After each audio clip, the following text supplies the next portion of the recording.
ఏకాదశ అభిషేకాన్ని 11 పర్యాయములు చేసినట్లయితే దాన్ని లఘురుద్రము అంటాం.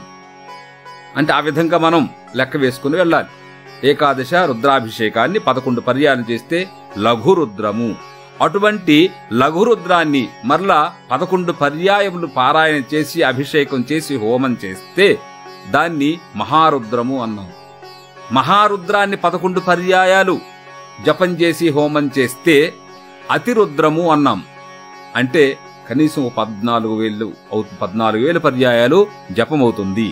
అటువంటి అతి రుద్రాన్ని 11 పర్యాయాలుగానే మనం పారాయణ క్రమంగా అభిషేక క్రమంగా ఆవృత్తి చేసి హోమం చేసినట్లయితే అతి మహారుద్రం అంటే 1,00,000 రుద్రమవుతుంది. ఈ విధంగా చేసినటువంటి వాళ్ళు ఈ జన్మలోనే తన అనుకున్నటువంటి సంకల్ప ప్రకారంగా సుఖాల్ని అనుభవించి మరలా శివసాయుధ్యం మోక్షాన్ని పొందుతారన్నటువంటిది ఈ రుద్రమ యొక్క లక్ష్యం.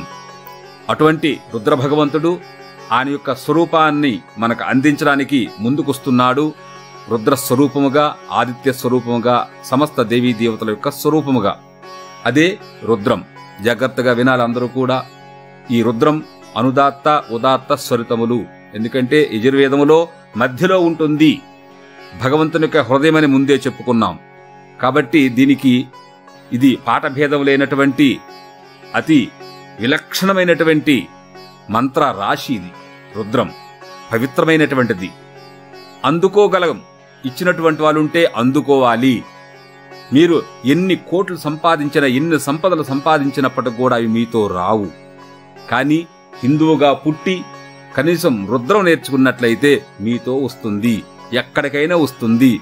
స్వర్గానికి వస్తుంది. సాక్షాత్ భగవంతుడు దగ్గరికే వస్తుంది. నీతో నీగా వస్తుంది. కాబట్టి అటువంటి రుద్రాన్ని మనం అధ్యయనం చేస్తున్నాం. కాబట్టి భక్తి శ్రద్ధలతో, అన్నిటికంటే చాలా విశేషమైనటువంటిది బుద్ధి ఉండాలే కానీ రుద్రాన్ని పట్టుకోవడం ఎంత సమయం పట్టదు. చెప్పేవాళ్ళు కావాలి, బుద్ధితో చదవాలి. అటువంటి రుద్రాన్ని అధ్యయన క్రమంగా తీసుకెళ్తున్నాం కాబట్టి ప్రారంభిస్తున్నాడు ఆ వేద భగవంతుడు.